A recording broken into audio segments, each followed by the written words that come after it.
Si après 5 longues années de captivité, il ne trouve pas de place au barreau, il devient directeur de la population, l'ancêtre des Dédas. Sa vie sera dès ce moment un immense plaidoyer pour les plus fragiles de notre société. Son talent oratoire en fera jusqu'au risque de l'engagement d'agacement de ses interlocuteurs. Papa qu'il écrit sur sa mère. Maman, une femme d'exception, la vertu positive, le courage, la force d'âme. Elle a vécu pour ses enfants, pour sa famille. Elle faisait partie des jeunes femmes de son époque qui ont le bac et fait des études supérieures. Mais elle a fait l'impasse sur une carrière pour s'occuper de sa famille et soutenir mon père dans ses engagements. C'était une femme directe et engagée dans la vie. Et je vais lire la conclusion des 2 textes qu'ils ont. Mon père et ma mère m'ont apporté la bienveillance, la sécurité et le sens de l'engagement. Ma chance, c'est d'avoir été dans une famille de 5 garçons qui ressemblaient à mon père et ma mère. Je réalise tous les jours l'importance d'une famille comme telle et je les remercie d'avoir su respecter mes engagements.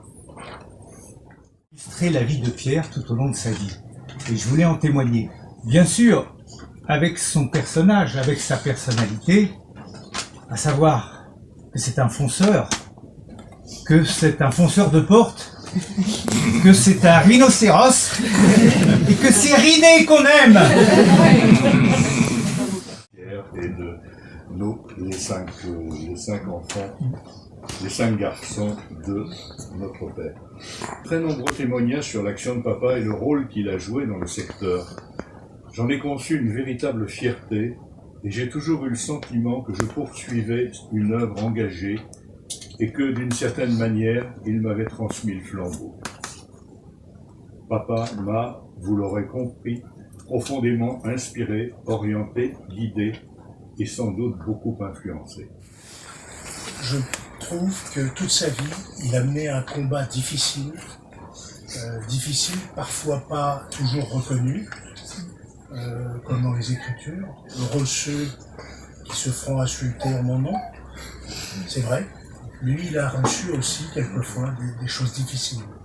Mais il s'est toujours battu dans la justice et dans la volonté de défendre le plus démuni, le plus pauvre. Et cela, je crois, restera toujours. C'est cette défense du plus pauvre. Il s'est battu quelquefois brillamment pour obtenir des fonds, pour obtenir des choses, mais toujours dans un but de redistribuer, de redistribution. C'est ça ce qui a été remarquable dans son action. Et j'ai été, dans les hommages, tous les hommages qui ont été faits, j'ai trouvé là une reconnaissance pour mon frère. Cet adulte de la Serre des Prés, entreprise créée avec Geneviève Antonos de Gaulle pour tenter de sortir d'affaires ceux qui accueillirent par un télécarmonde étaient les plus abîmés. Cet adulte que j'ai rencontré pour la première fois le premier soir du premier jour de travail de cette entreprise. Il était 17h, j'avais face à moi quelqu'un qui venait de travailler comme il pouvait. Je ne me suis pas présentée, je suis la femme de Pierre. C'est une blague.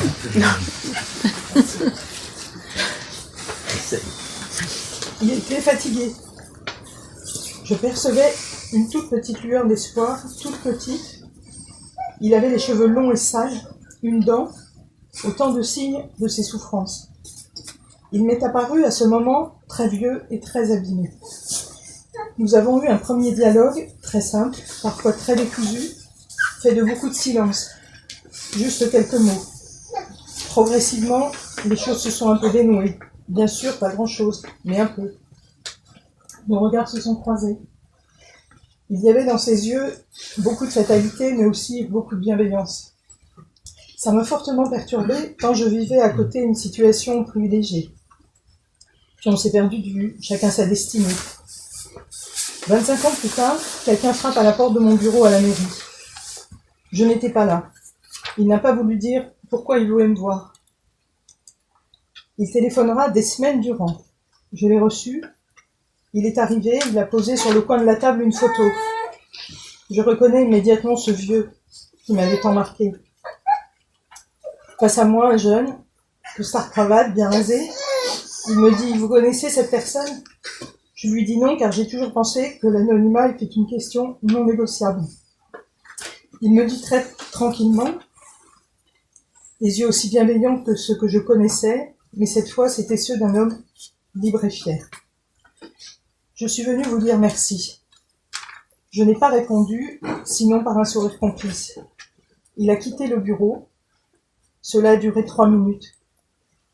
Au CRD-Pré, on m'a confirmé son nom. On m'a aussi dit qu'il avait quitté l'entreprise 5 ans avant parce qu'il avait trouvé un travail. Il avait passé au CRD-Pré 16 ans, 6 mois et 2 jours. À la hauteur. Et nous, on voulait juste vous dire que on est rentré dans la famille de Saint-Ignon, pas par le premier mariage, et que nous, on est témoins des discussions dans notre salle à manger, de ce qu'allait peut-être devenir la transformation des capteurs solaires.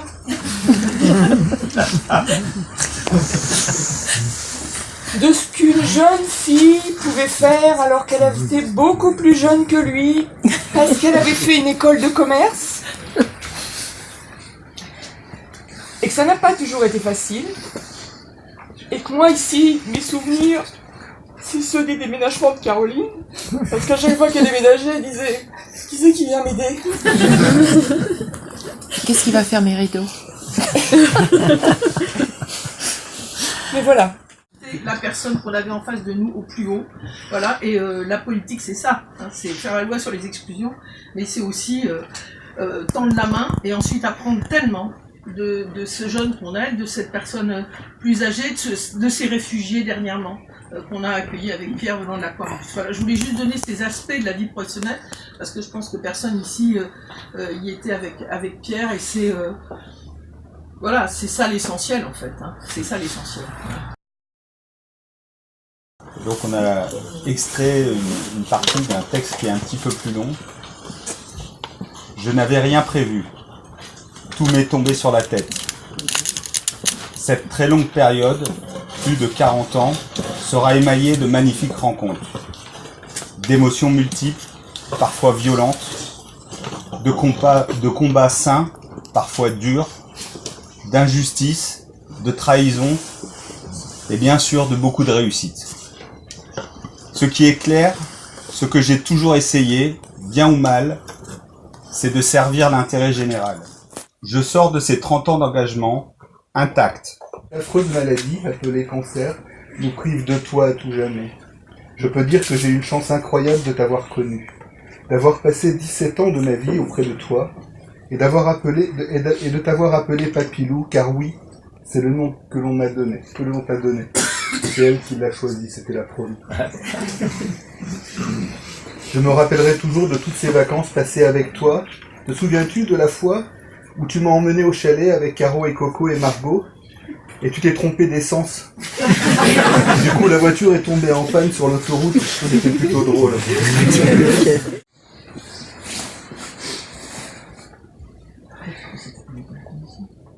Ah oui, parce qu'il était apaisé. Et ben voilà. Il y a beaucoup de gens qui ont fait le bien partout sur la Terre, qui sont aussi partis un petit peu trop tôt. Et pour moi, je me dis que s'il est parti. C'était un ordre, c'était clair. Un ordre que j'ai adoré, car il me donnait une mission, au moment où nous nous sentions impuissants.